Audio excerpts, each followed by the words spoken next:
एक दिन नदी के तीरे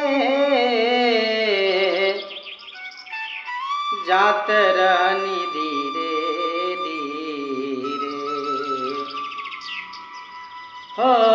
एक दिन नदी के तीरे जात रहनी धीरे धीरे